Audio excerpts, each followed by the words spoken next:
Bienvenidos a la iglesia Sunlight Miami, una iglesia para la comunidad. Para nosotros es una alegría y un gozo que usted se pueda conectar con nosotros esta semana. Le recordamos que nos da mucha alegría saber que personas comunes, así como usted y como yo, puedan conocer a Jesús y que a medida que conocen a Jesús, lo den a conocer y vivan vidas transformadas para el servicio de Él. Que la palabra de esta semana sea de bendición para su vida y que el Señor les bendiga. Adorado a Dios, hemos orado, le hemos dado gracias, pero ahora nos sentamos con la expectativa de que Dios nos va a hablar a través de su palabra. Así que si usted está aquí por primera vez o si es primera vez que se una a nuestra serie de los milagros de Jesús, pues ya estamos en la cuarta instalación de esta serie. Y como decía hace un tiempo atrás, cuando comenzamos, los milagros de Jesús se han, de alguna manera u otra, malinterpretados, se han visto o manipulado o llevado a otro contexto, tanto en la iglesia como fuera de la iglesia, que no es ese el objetivo de los milagros. Y eso es lo que estamos tratando de hacer a través de esta serie, es cómo tener una interpretación correcta y una aplicación de los milagros de Jesús. Pero primero que todo, como decíamos, si usted quizás, dice tanto los que estamos aquí o los que nos van a escuchar a través de las redes sociales, no cree en lo espiritual o solamente usted cree en lo material, en lo visible, en lo que se conoce como el naturalismo o el realismo, pues los milagros no le causarán ninguna asombro a usted porque usted solo cree en lo que ve y lo que puede ser probado científicamente. Pero nosotros como creyentes, como seguidores de Jesús, creemos en un Dios sobrenatural, que por encima de lo natural existe también lo espiritual, el ámbito espiritual, porque como seres humanos fuimos creados, no solamente físicamente, pero somos seres espirituales. Por lo tanto, es más difícil creer en la no existencia de Dios. Eso es más difícil, hay que tener más fe para creer que Dios no creó el universo, que poder creer que sí, que Dios creó el universo, creó el planeta Tierra, ha creado nuestros cuerpos y por lo tanto es un Dios que todavía hace milagros. Porque si usted no puede comprobar o no puede entender cómo es que Jesús puede resucitar de entre los muertos y que tengamos evidencia histórica, tanto bíblica pero extra bíblica, ahí tenemos un problema, ¿no? La pregunta es ¿qué vamos a hacer con eso? O no nos importa, no nos causa asombro, o sí le damos el valor que tiene como persona, como ser humano creado a la imagen de Dios. Y vamos a continuar esta semana entonces en la cuarta instalación que vamos a estar viendo el poder de Jesús sobre la naturaleza, y lo hemos titulado este sermón, el asombro de Jesús. O Jesús nos asombra. Se quedó trabada los slides del sermón. Si lo pueden poner ahí en el título del sermón, ahí, asombrados por Jesús. Así que vamos a orar y después nos ponemos de pie en reverencia a la palabra de Dios. Vamos a leer la palabra de Dios juntos, que está en Marcos capítulo 4, versículos del 35 al 41. Oremos. Amado Padre, te damos gracias por tu fidelidad, tu bondad, y ahora ponemos nuestra atención, pedimos que tu Espíritu Santo nos ilumine para que podamos escuchar tu voz, que, Señor, cualquier cosa que este siervo, este predicador aquí diga que no sea conforme a tu palabra, que tú no permitas que nadie, ninguno de nosotros aquí lo pueda recordar. Al contrario, que lo que venga de tu palabra, que sea conforme, consistente a tu voluntad, que eso sea lo que nos anime, nos desafíe, incremente nuestro deseo para amarte a ti y amar a nuestro prójimo. Todo esto te lo pedimos en el nombre de Jesús. Antes de comenzar rapidito, se me había olvidado que siempre nos gusta dar una actualizarnos en lo que está pasando en la familia de la iglesia. Y hoy queremos darle la bienvenida a todos, pero también a Augusto, a su familia, que como hemos estado orando semana tras semana por su sanidad y ya está aquí. También le damos gracias a Dios que Nino, ¿verdad?, también está recuperado, gracias a Dios. Por eso está Josué con nosotros, que estaba ministrando en la alabanza, también recuperado. del COVID, así que es motivo para darle gracias a Dios, que Dios se está moviendo en la familia. Después vamos a tener unos anuncios.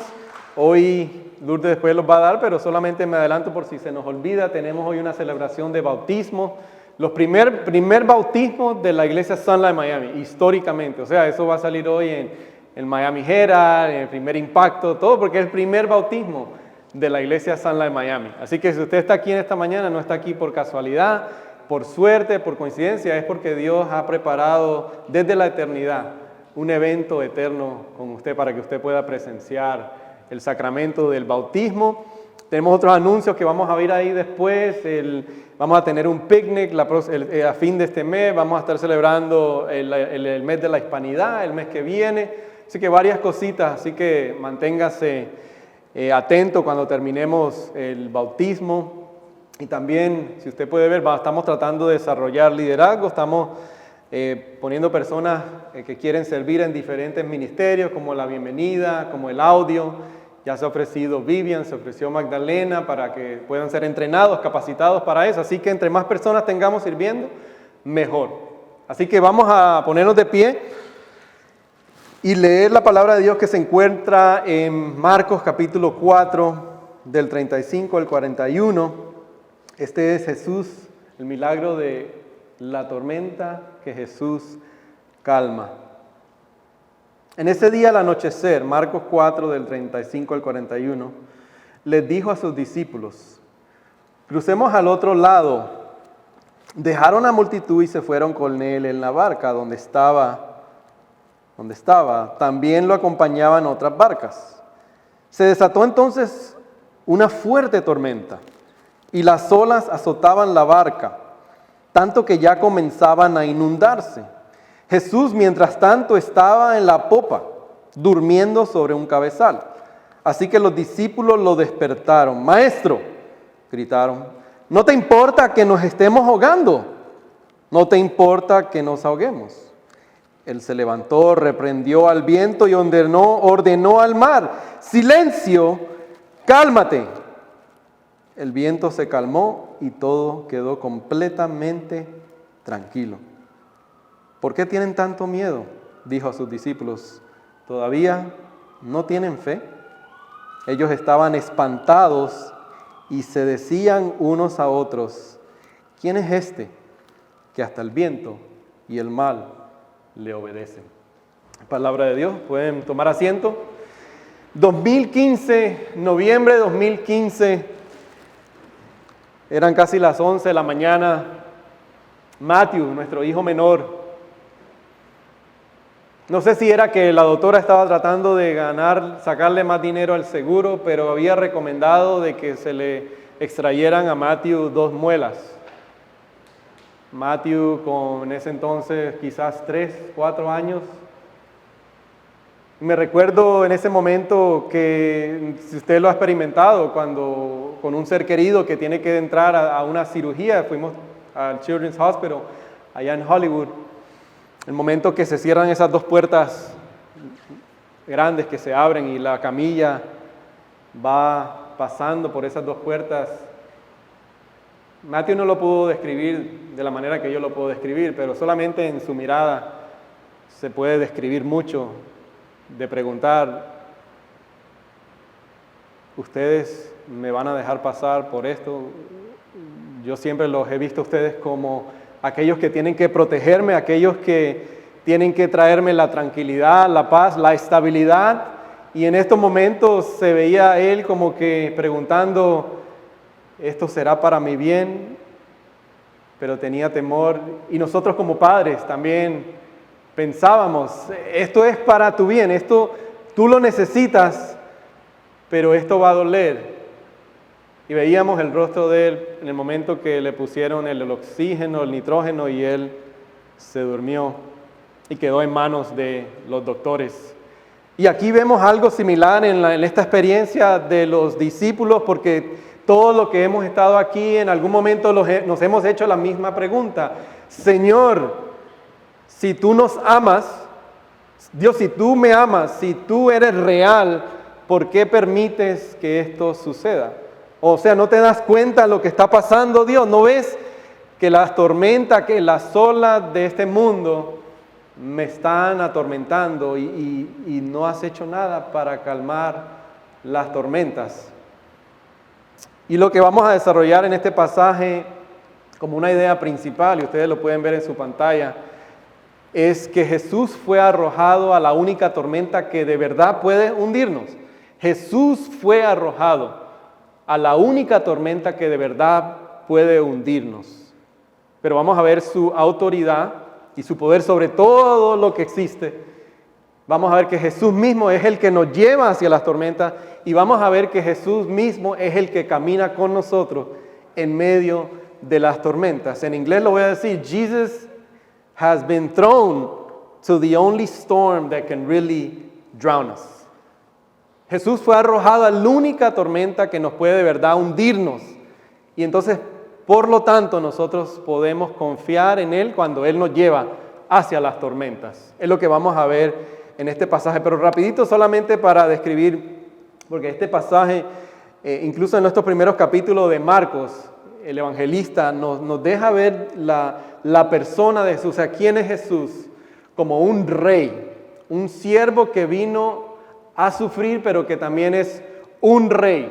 Y lo que vemos inmediatamente, tanto en la sanidad de Jesús, de un leproso, del siervo, del centurión, de un endemoniado que él expulsa a sus demonios, es que Jesús tiene autoridad, poder y control sobre todo. ¿Me están siguiendo? Ahí estamos viendo todo. Autoridad y poder sobre lo físico, el cuerpo, sobre los demonios, sobre el mismo infierno y sobre nuestros cuerpos físicos, que es la sanidad. Pero aquí vamos a ver que también tiene Él autoridad sobre toda la creación, porque la creación está sometida bajo su poder y su autoridad. Pero ¿qué significa autoridad? En el idioma original, que es el griego, hay dos palabras que se utilizan para traducir lo que hoy en día sabemos como autoridad. Está la palabra que se llama exousia o exousia, y eso significa una persona que tiene autoridad, pero está basada en la posición que tiene esa persona. Por ejemplo, yo tengo autoridad sobre la vida de mis hijos, ¿verdad? Yo le digo a mis hijos, hija mía, arregla tu cuarto, recoge tu cuarto. Y ella se enoja, ¿verdad? Ella se enoja, ella está ahí, se enoja. Pero yo no me siento y negocio con ella y digo, mira, vamos a ver si no es, tienes que limpiar tu cuarto, tienes que recoger tu cuarto. Eso es una autoridad que yo ejerzo por mi rol como padre sobre ella. Otra palabra que se utiliza también es dunamis, que esa es una autoridad, pero es una autoridad basada en una potencia que yo pueda tener. Por ejemplo, ¿cuántos aquí han visto la pelota de fútbol americano? Fútbol americano. ¿Nadie? Bueno, algunos. Sí. ¿Sabe? El fútbol, el dunamis, es una autoridad que tiene un jugador de fútbol americano que pesa 300 libras, que un golpe que te dé y quedas fulminado en el piso, no te vuelves a parar. Esa es una autoridad que él tiene basado en su poder físico. Son dos palabras, pero la que Jesús utiliza o la que vemos que los evangelistas nos demuestran es que Jesús tiene la autoridad porque Él es el Dios encarnado. Tiene la autoridad por lo quien Él es, que es Jesús, meramente, completamente hombre, completamente humano, pero también es Dios. Por lo tanto, tiene la autoridad sobre la creación, sobre nuestros cuerpos, tiene la autoridad sobre los demonios, expulsando los demonios. Y eso es lo que vamos a ver, así como en un partido de fútbol americano, aunque yo tenga el jugador de fútbol americano que pese 300 libras, puede golpear a un jugador y tumbarlo al piso, pero dentro de ese mismo juego, el que ejerce la autoridad es un árbitro quizás de 5 o 8 pulgadas y pueda decirle a ese jugador de fútbol americano, quedas expulsado. ¿Por qué? Porque él ejerce una autoridad por quién es Él. Y así mismo Jesús ejerce autoridad en este pasaje y no en todos los milagros que estamos viendo sobre la creación. Pero bueno, vamos a desarrollar esa idea de que Jesús fue arrojado a la única tormenta que de verdad puede hundirnos. Y por lo tanto, si eso es verdad, esa es la esperanza de este pasaje y nosotros todos los que estamos aquí, quizás en este mismo momento, sea porque vinimos porque alguien nos presionó, vinimos porque alguien nos dijo que viniéramos y no queríamos venir, pero sé que cada uno de los que estamos aquí, en algún momento, hemos hecho la pregunta que hacen los discípulos: Maestro, ¿no ves que las tormentas de esta vida me están ahogando? Hemos hecho esa pregunta y el pasaje nos va a traer una esperanza. Y lo primero que quiero que vayamos a ver es que Jesús nos lleva a las tormentas de la vida. Él mismo es el que nos lleva a las tormentas de la vida. Usted pregunta, pero bueno, ¿cómo es eso? Inmediatamente en el pasaje, vamos a verlo en el versículo 37, pero ¿por qué lo podemos ver? El mar de Galilea dice, esto no lo invento yo, no lo dice la Biblia, pero lo sabemos por estudios geográficos, que el mar de Galilea está aproximadamente de 680 pies a 700 pies bajo el nivel del mar. Pero a la misma vez al oeste del mar de Galilea hay barrancos, hay montañas, incluso la montaña de Hebrón está a casi unas 92,000 pies de altura. Entonces, ¿qué es lo que sucede? El frío de las montañas, de los barrancos, de los valles, se une con el calor del mar de Galilea y eso forma una clase de embudo, de tornado, y es donde empiezan las tormentas en el mar de Galilea. Por lo tanto, este mar se conoce hasta hoy en día como un mar que de repente puede estar tranquilo y de repente una tormenta se puede formar inmediatamente. Y por eso, no lo digo yo, sino que mire lo que dice el pasaje en el versículo 37, dice que se desató entonces una fuerte tormenta y las olas azotaban la barca tanto que ya comenzaba a hundirse. ¿Vemos el cambio?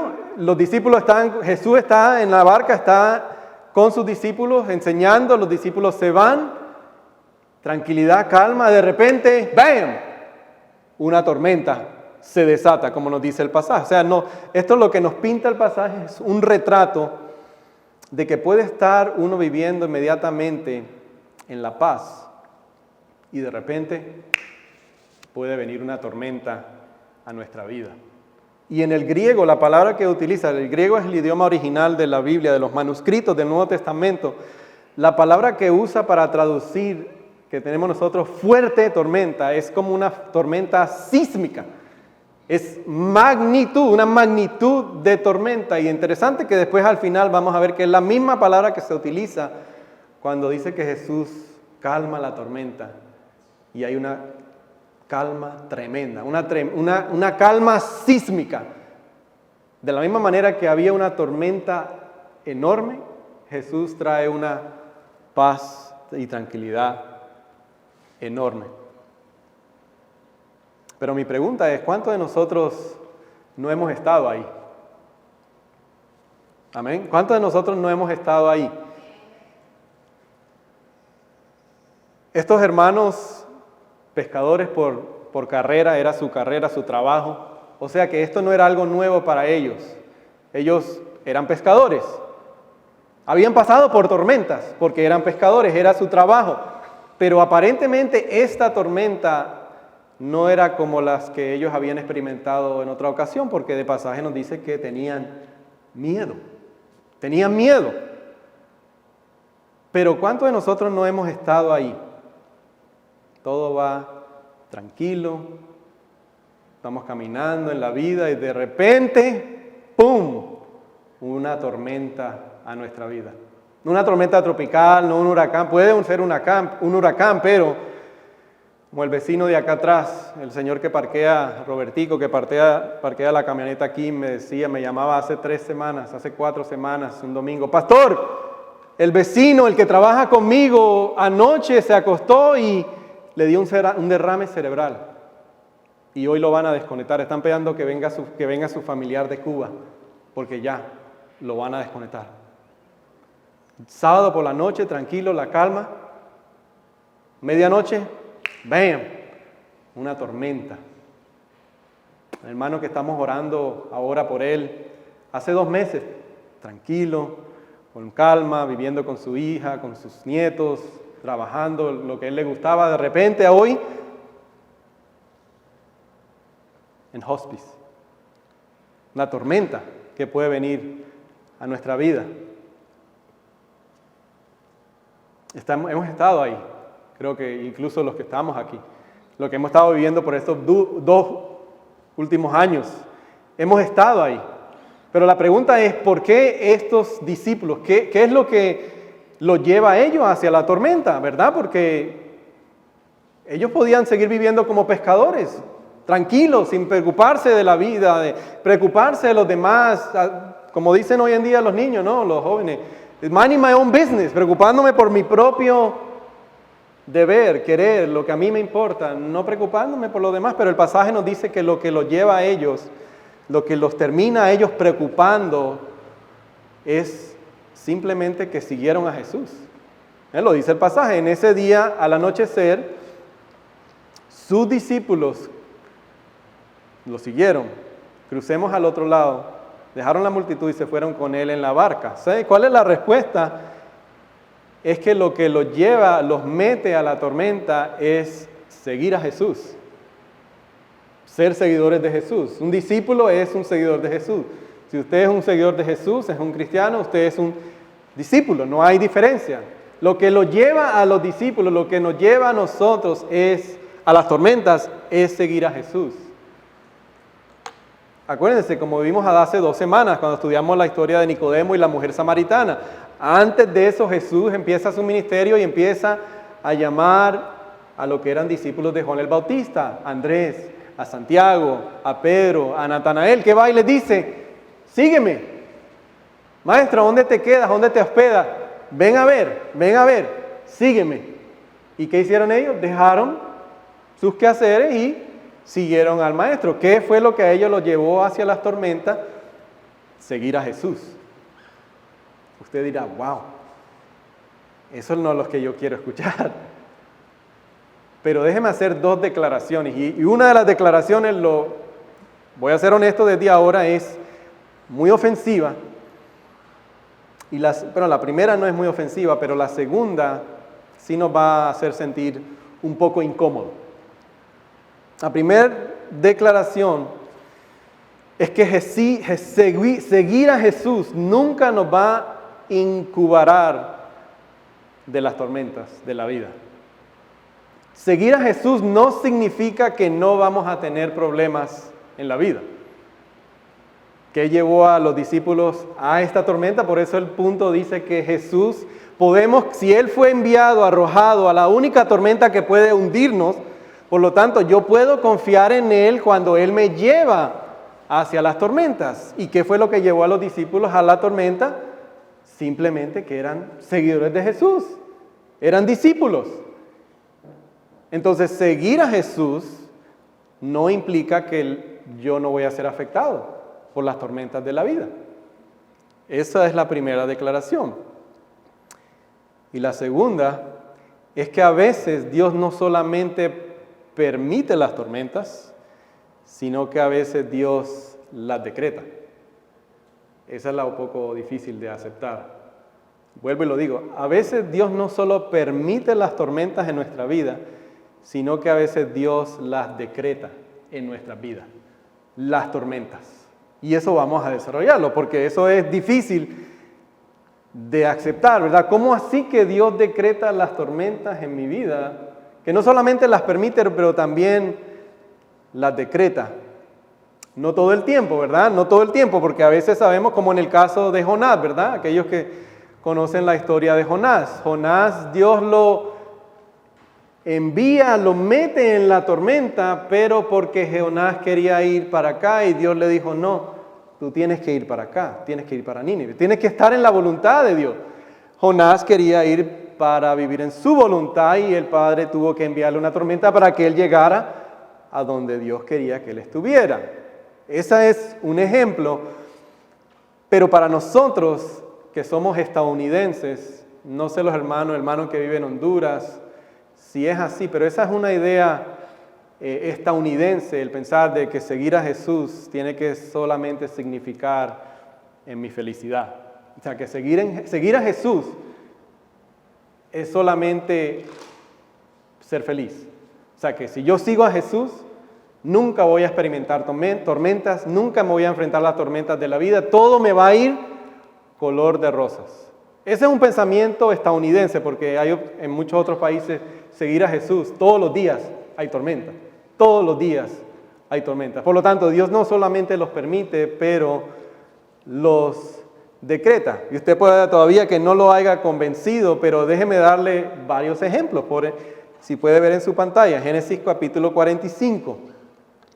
Ejemplos de tormentas que Dios decreta en la vida de personas. Génesis 45, no lo puse en la pantalla, pero usted puede, si ha conocido un poco, le voy a parafrasear la historia. Génesis capítulo 45 es el cumplimiento de lo que estábamos cantando ahora, que Dios es un Dios de pactos. Dios hace un pacto con un hombre llamado Abraham, y Él le dice que a través de tu descendencia, a través de tu simiente, tú vas a ser de bendición a todas las naciones. Te daré una tierra, te daré mi presencia, y este es el pacto que voy a hacer contigo, y esta es la señal. Génesis 45 nos habla de José. José, uno de los hijos de Israel, de Jacob, pero ¿qué le pasa a José? Vamos a ver Génesis 45 y yo lo voy a leer, no tienen que buscarlo si no quieren. No lo tenemos ahí, pero yo lo voy a leer rapidito.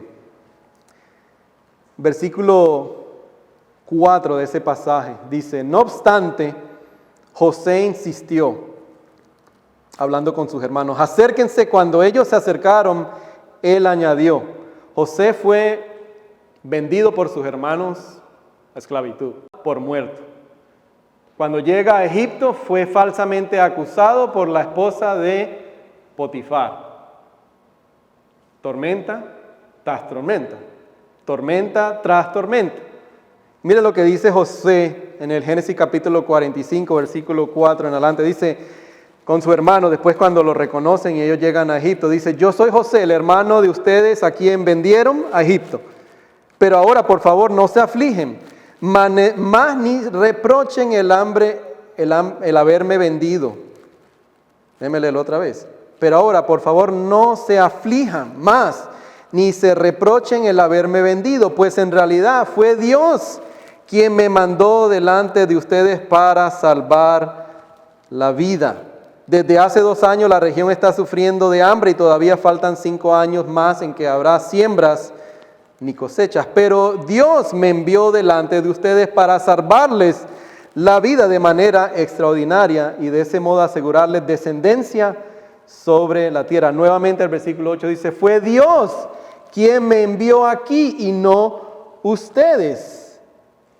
¿Qué pensaran los hermanos? Los habían vendido, los habían dejado por muerto, pero él dice, cuando mira hacia atrás, dice, fue Dios el que decretó esto. ¿Para qué? Para que ahora yo pueda proveerles a usted y pueda hacer el cumplimiento del pacto que Dios había hecho con Abraham, que su descendencia, su pueblo, no iba a perecer. ¿Quién fue el que decretó el evento en la vida de José? No fue el diablo, no fue la suerte, fue Dios, dice el pasaje. Dios, para un propósito eterno. Otro más ejemplo nada más le voy a dar, pero ustedes pueden verlos todos ahí y buscarlos, pero por el tiempo. Por ejemplo, Job capítulo 2, versículo 9 y 10. ¿Qué le dice la esposa a Job? ¿Se acuerdan la historia? ¿Qué le dice la esposa? ¿Qué había perdido Job? Todo perdió Job, todo. Piense lo que puede haber un hombre rico y Job todo lo pierde. ¿Y qué dice la esposa a Job? Le dice, ya, maldice a Dios ya y muérete. ¿Y cómo responde Dios? Pero si Dios da bueno, ¿cómo no vamos a aceptar también lo malo? Dios da y Dios quita.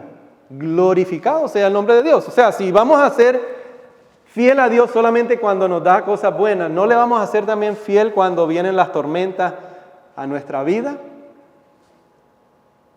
Es una pregunta retórica, claro, porque Él también nos lleva hacia las tormentas. Y Romanos capítulo 8 lo resume todo y nos dice, bueno, ¿por qué? La pregunta es, bueno, ¿por qué hace Dios estas cosas? ¿Por qué me lleva hacia las tormentas? Porque yo puedo decir, no, pero yo evangelizo, yo discipulo, yo le doy a las personas marginadas, yo sirvo a las personas, yo le soy fiel a mi esposa. Dios, ¿por qué permites esta tormenta en mi vida? Pero a veces yo puedo estar haciendo todas esas cosas y salgo diagnosticado con el COVID, en mi caso. Una tormenta, ¿verdad? Pero no fue porque yo estaba haciendo algo malo. No, Dios me llevó hacia esa tormenta. Romanos capítulo 8 dice, ahora, bien sabemos que Dios dispone de todas las cosas para el bien de quienes lo aman, los que han sido llamados de acuerdo a sus propósitos. Todas las cosas, amén, gloria a Dios, todas las cosas, buenos tiempos, malos tiempos, momentos de tranquilidad y paz, todas las cosas funcionan para nuestro bien. Y déjeme leerle un poquito más allá, que esto nos confirma en el mismo capítulo de Romanos 8, 39, dice, pues estoy convencido de que ni la muerte, ni la vida, ni las tormentas, ni los ángeles, ni los violentos vientos, ni lo presente, ni lo porvenir, ni los poderes, ni los demonios, ni lo alto, ni lo profundo, ni ninguna cosa creada podrá apartarme del amor de Dios que nos ha manifestado en Cristo Jesús, nuestro Señor. Amén, nos lleva hacia las tormentas, pero podemos confiar en Él porque Él fue arrojado. He was thrown into the worst flood por nosotros. Ahora podemos confiar en Él cuando Él nos lleva a las tormentas. Otra ilustración con Jasmine. ¿Se acuerda? Jasmine ya se va a ir porque ella dice, porque ya no me sigas utilizando para hacer historia dentro de tu sermón. Pero cuando ella tenía 4 años, llevarla al doctor para que le pusieran una vacuna. ¿Cuántos no han tenido esa experiencia? Le tomaban video y era así, miraba la aguja y era Jasmine, cálmate, tranquila, que esto es para tu bien. Pero Jasmine no podía entender eso. Jasmine lloraba, los músculos se le apretaban, los brazos, las manos, y Jasmine no podía entender cuando le decíamos, cálmate. Pero muchos de ustedes, mi persona, 39 años, una vez me atropelló un carro montando bicicleta, me he doblado tobillos, me han hecho cirugías, he sido pasado por el COVID, recuperado, y yo no le tengo miedo al bisturí, a las cuchillas, a las agujas. Pero ¿cuál es la diferencia entre Jasmine y yo? Que Jasmine como niña no podía ver más allá de la aguja, ¿no? No podía ver que el doctor no quería infligirle mal, sino era para su bien. ¿Qué podía ver yo? ¿Qué podemos ver? ¿O qué debemos ver nosotros? Debemos ver más allá de la tormenta. Que la tormenta es para nuestro bien. Que aunque duela y como el doctor tiene que infligir, ¿verdad? Tiene que doler cuando la inyección, la aguja se mete a nuestro cuerpo, duele. Pero cuando podemos ver más allá de la tormenta, vemos que fundamentalmente es para nuestro bien. La tormenta es para nuestro bien y fundamentalmente es para la gloria de Dios, la tormenta. Pero no solamente es que Él nos lleva a la tormenta. Vamos a ver que también Él camina con nosotros a través de la tormenta. Y creo que la aplicación más grande que alguno de nosotros que estamos aquí en esta mañana, lo que tenemos que hacer es confiar que Él camina con nosotros. Confiar que Él es el que nos lleva hacia las tormentas y que tiene nuestro bien en mente. Porque muchos de nosotros quizás en este mismo momento, aquí o en las redes sociales, no podemos ver más allá de la tormenta. Y la tormenta nos distorsiona incluso la realidad. Y tenemos que confiar que si Él fue arrojado a la tormenta, la única que puede hundirnos, por lo tanto yo puedo confiar en Él cuando Él me lleva hacia las tormentas. Y algunos de nosotros eso es lo que primero tenemos que confiar en esta mañana. Pero segundo, es que Jesús vino a caminar con nosotros a través de las tormentas. Jesús vino a caminar con nosotros a través de las tormentas, porque usted quizás esté todavía preguntando, bueno, ¿cómo navegamos las tormentas? ¿Cómo vamos a navegar las tormentas? Porque este pasaje, para mí creo que esta es la segunda aplicación de este pasaje.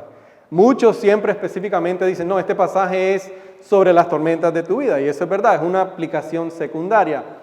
Pero para mí la lección principal de este pasaje es el asombro de los discípulos al final, que se asombran de Jesús. Y eso creo que es el principal. Pero vamos a ver el segundo principio que podemos ver, es que ¿cómo podemos navegar?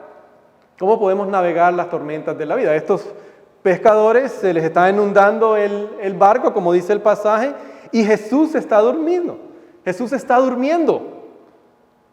Como muchos de nosotros nos hacemos a veces preguntas, en este dolor, en esta pérdida de un familiar, en este desempleo, en este hijo que se me ha descarriado, ¿a dónde estaba Dios? Es lo que pregunta la gente, ¿a dónde está Dios? ¿A dónde estuviste? ¿No me amas lo suficiente para saber que esto me va a hacer daño? ¿Y por qué me permites pasar por esto? Como Yami, como Matthew, cuando iban a ser intervenidos quirúrgicamente. Tú no me amas, ¿cómo me vas a permitir pasar por esto? Pero miren lo que nos dice el pasaje. Que lo que tenemos que hacer es mirar al Jesús que está dormido.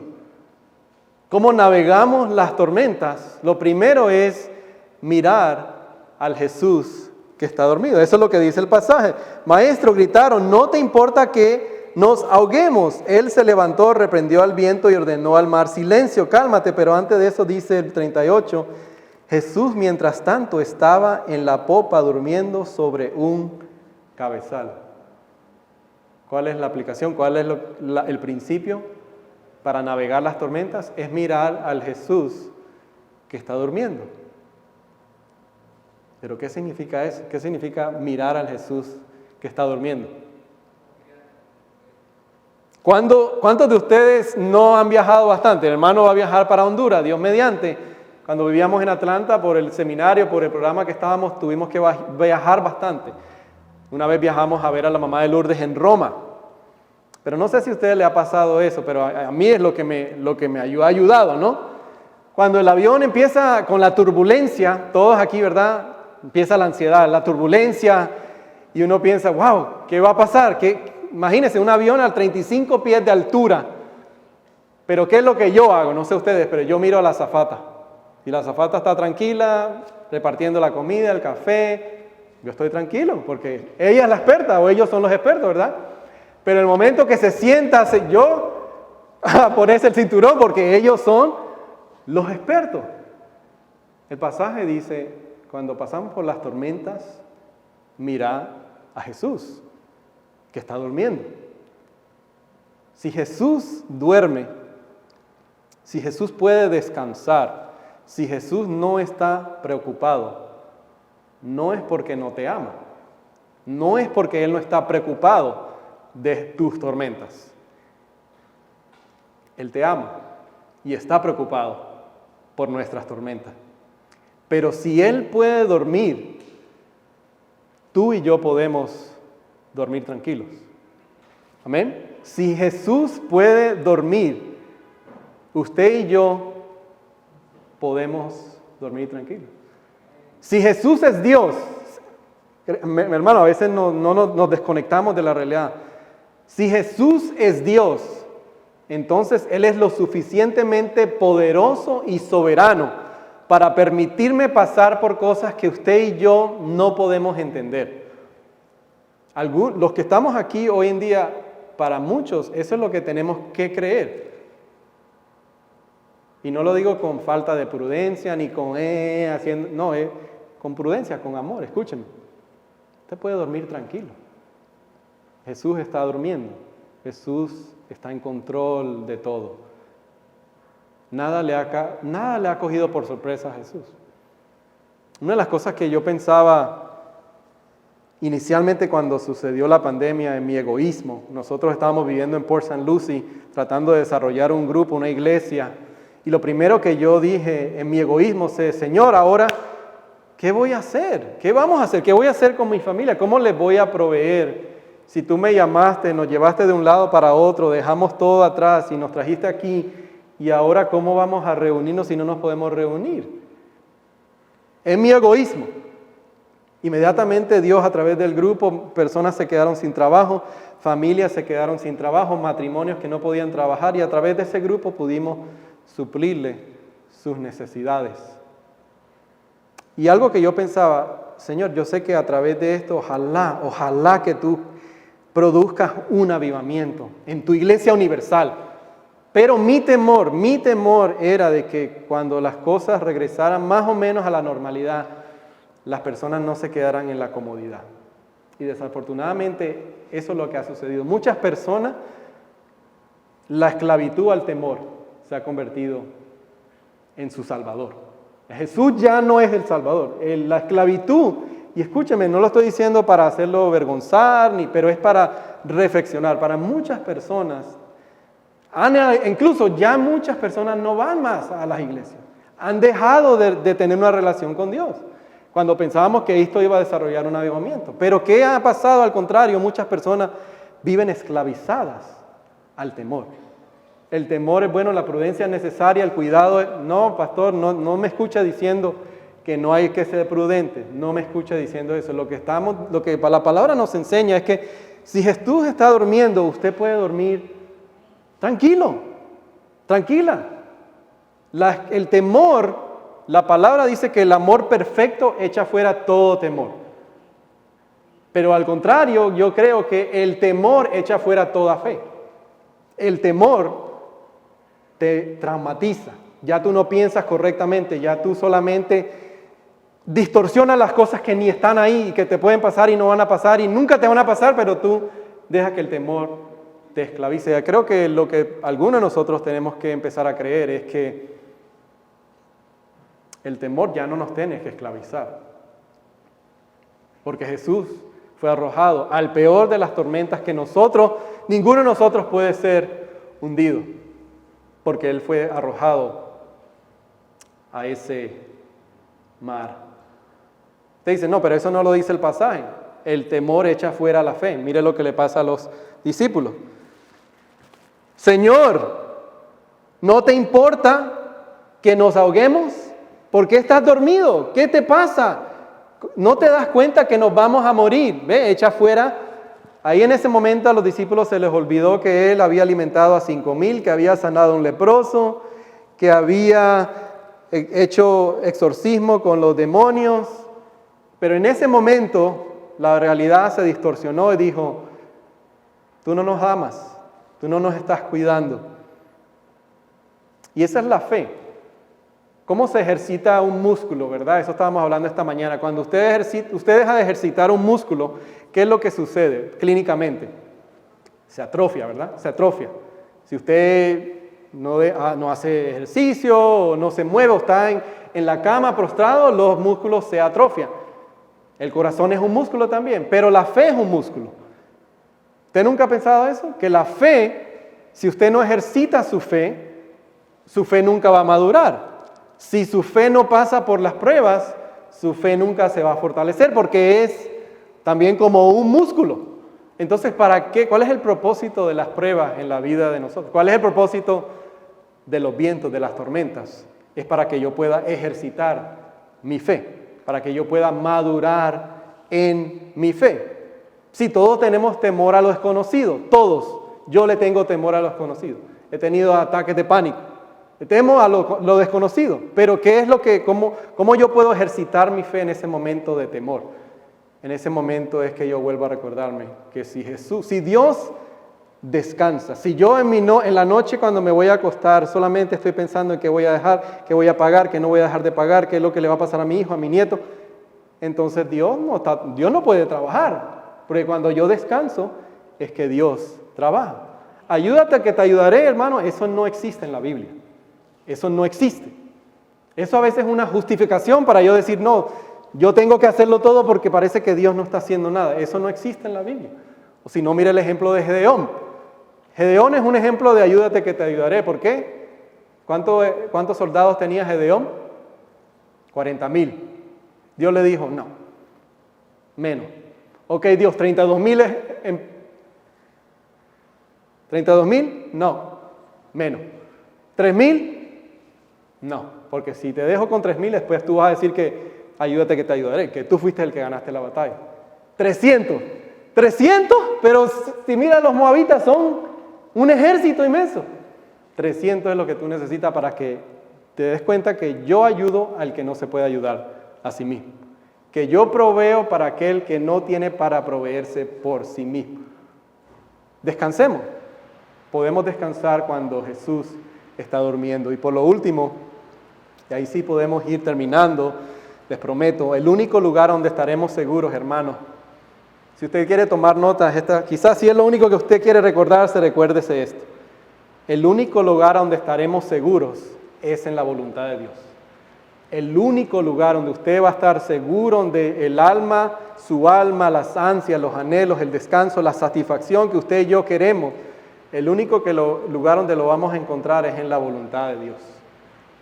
Pero no solamente vemos a un Jesús que está durmiendo, vemos a un Jesús que está de pie. Mira al Jesús que está durmiendo y descanse, pero también mira al Jesús que se levanta. Y dice el pasaje, maestro, gritaron, no te importa que nos ahoguemos. Él se levantó, reprendió al viento, ordenó al mar, silencio, cálmate. Él se levantó, silencio, cálmate, dijo. Mirar al Jesús durmiendo, pero también mirar al Jesús que está despierto. ¿Por qué eso es importante?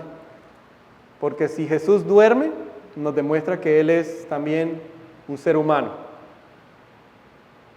Eso confirma lo que dice el autor de Hebreos, que yo nunca voy a poder decir, o no debo de decir que es que Dios no sabe lo que yo estoy pasando. Es que Él no entiende mi situación, porque Jesús fue humano. Entonces Él entiende todo lo que nosotros hemos podido haber pasado, porque Él lo pasó y 10 veces más. Pero dice que más nunca pecó, pero también nos dice que si Él puede entonces pararse, el Jesús parado, y silencia, y trae calma, y trae tranquilidad en el caos de cada una de nuestras vidas, es porque entonces Él es Dios. Es humano, pero también es Dios. Y si Él es el Dios encarnado, pero también humano, es lo que nos enseña el Evangelio. Aquí siempre en la iglesia Sunlight decimos pecado, salvación, servicio. Que no hay nada que yo pueda hacer en mis esfuerzos, no importa qué religioso yo me convierta, no importa qué tanto yo me esfuerce, nunca yo voy a poder ser aceptable delante de Dios, yo mismo. Pero cuando recibo la provisión de Dios, que Dios el Padre envía a Dios el Hijo, humano, pero divino, porque solamente porque Él es divino puede tolerar, puede soportar la ira de Dios en contra de mis pecados, de sus pecados, pasados, presentes y futuros. Los borra. La deuda que cada uno de nosotros tenemos la cancela. ¿Y por qué? ¿Por qué podemos decir que Él puede hacer eso? ¿Por qué podemos decir que Él puede caminar y llevarme a las tormentas? ¿Por qué podemos decir que Él puede ir conmigo a las tormentas? ¿Y por qué sabemos que Él fue enviado a la tormenta que me puede hundir y yo puedo confiar en Él? Porque este pasaje, si usted ha leído la Biblia o si tiene más o menos conocimiento de la historia de Jonás, hay muchas similaridades con este pasaje y la historia de Jonás. Le voy a dejar ese pasaje en la pantalla, pero le voy a leer para no decir algo incorrecto, pero para que veamos el paralelismo entre Jesús y Jonás. Tanto Jesús como Jonás estaban en un barco, ambos fueron alcanzados por una tormenta. Las descripciones que nos dan de las tormentas son casi idénticas. Tanto Jesús como Jonás estaban dormidos. En ambas historias, en la historia de Jonás, los marineros despiertan a Jonás y le dicen, oye, despiértate, por lo menos grita o pídele a tu Dios, haz algo. Los discípulos le dijeron a Jesús, despiértate. En la historia de Jonás, los marineros quedaron aterrorizados. En la historia de los discípulos quedaron asombrados. Pero Jonás, mire lo que dice el pasaje, el 1 al 12, dice, ustedes saben cuál es la respuesta. Tómenme y láncenme al mar, y el mar dejará de azotarlos, le respondió. ¿Qué fue lo que pasó? lo tiraron al mar. En Marcos no nos dice que Jesús lo tiraron al mar, pero Mateo lo dice más adelante, que Jesús dice: ustedes, fariseos, líderes religiosos, ustedes piden una señal, pero yo les digo que aquí está uno más grande que Jonás. ¿A quién se está refiriendo? A él mismo. Jesús no fue enviado, no fue arrojado al mar de Galilea, sino que voluntariamente Jesús fue arrojado en la cruz al mar de la ira de Dios, que estaba en contra de nosotros. Por mi pecado, por su pecado pasado, presente y futuro. Fue arrojado a lo que la ley dice que es la paga de la muerte. La paga del pecado es la muerte. En la cruz, Dios lo ve como su hijo, pero en ese mismo momento, por eso dice que se rasga el velo, que hay una oscuridad, dice el evangelista Mateo. ¿Por qué? Porque ya Dios en ese momento lo está viendo. Dios el Padre lo ve con tu pecado, con mi pecado, pasado, presente y futuro. Y dice el apóstol Pablo que Él se hizo pecado para que nosotros pudiéramos ser la justicia de Dios. Si ponemos nuestra fe en arrepentimiento y en fe en esa obra de Jesús, que Él fue arrojado al único mar. Ese es el único mar que a nosotros de verdad nos puede hundir. Que vivamos de la eternidad separados de Dios. Ese es el único que nos puede hundir, porque de los demás, si Él fue arrojado a ese mar que nos pueda hundir a nosotros y calmó esa tormenta, la única manera que Él pudo calmar esa tormenta es que se lo llevó a Jesús por delante en la cruz y Él resucitó, garantizando tu gloriosa resurrección, mi gloriosa resurrección, y por lo tanto, tú y yo podemos creer que si Él nos abandonó, si Él no nos abandonó en esa tormenta cósmica que es la ira de Dios en contra del pecado, la muerte, cuando usted mire y piense en seres queridos que mueren porque es parte del mundo caído, el pecado, y que Él vino a morir para que eso un día ya no exista más. Si Él no me abandonó en esa tormenta, usted y yo podemos estar seguros y descansar de que Él no nos va a abandonar en ninguna de nuestras tormentas que pasemos en este momento, en ninguna de las tormentas pequeñas. Y no quiero ser imprudente porque puede ser que su tormenta sea grande, pero Él no lo va a abandonar a usted si Él no nos abandonó en la tormenta que sí nos puede hundir. Y si eso es verdad, si usted puede hoy creer eso y que eso penetre su corazón de una manera que usted pueda vivir, no importa donde usted esté en este momento, no importa lo que usted ha hecho, el temor que usted tenga, la vergüenza, la culpabilidad, que usted diga, no, yo no soy digno de Dios. No, hoy mismo usted no está aquí por suerte, por casualidad, por coincidencia. Dios tiene un encuentro para usted, un encuentro eterno con usted. Yo le voy a pedir que si usted ha sentido ese deseo, que yo quiero orar por ustedes. Levante su mano o dígalo silenciosamente, yo quiero orar y terminar este sermón, no dejando que se nos pase esa oportunidad, ¿verdad? Como el mar de Galilea, paz, tranquilidad, de repente tormenta. Así es la vida de nosotros, de repente podemos estar en tranquilidad y de repente, ¡pum!, viene una tormenta. Que no pase hoy. Usted no deje que pase, no deje que la vergüenza, que el temor, que la pena, no deje que pase este momento. Que usted se reconcilie con el Señor, que usted se consagre al Señor, que usted le entregue su vida al Señor. Amado Padre, gracias por tu palabra, gracias porque, oh Dios, tu palabra nos recuerda y nos enseña que tú fuiste arrojado. Señor, esa es la ventaja que nosotros tenemos, que los discípulos en ese momento no tuvieron. ¿Qué es lo que nos habilita a nosotros? Los discípulos no vieron, no pudieron entender qué significaba que Jesús era mayor que Jonás. Los discípulos no pudieron entender cuando Jesús decía que si tú destruyes este templo, yo lo levantaré en 3 días. Pero nosotros tenemos la ventaja, la habilidad de saber que Jesús sí fue arrojado al mar que nos puede separar de la eternidad. Todas las cosas visibles nos pueden separar de nuestros familiares, del trabajo, del éxito, de la prosperidad, pero nadie nos puede separar de tu amor. Y tú lo has prometido, que estarás con nosotros, Señor. Si yo sé que hay alguien entre nosotros, o aquellos que escucharán por primera vez este sermón, oh Dios, que tú les regales fe en esta mañana y que puedan creer que tú eres quien dices que eres. El alfa, el omega, el que conoce el principio del fin, el único que puede satisfacer esa sed que todos tenemos, esas ansias, esa insatisfacción que a veces sentimos en el diario vivir, cuando la vida todo es lo mismo, se repite el lunes, el viernes, el lunes, el viernes, y no vemos salida, pero tú nos invitas a comer de ti, a comer de ese pan que da vida, ese pan, esa agua que sacia nuestra sed. Que tú no permitas que hoy se vayan personas sin tomar ese paso de fe, de confesar que tú eres Señor y Salvador de su vida. En el nombre de Jesús te lo pedimos todo. Amén. Gracias por unirse con nosotros esta semana. Espero que esta palabra haya bendecido sus vidas.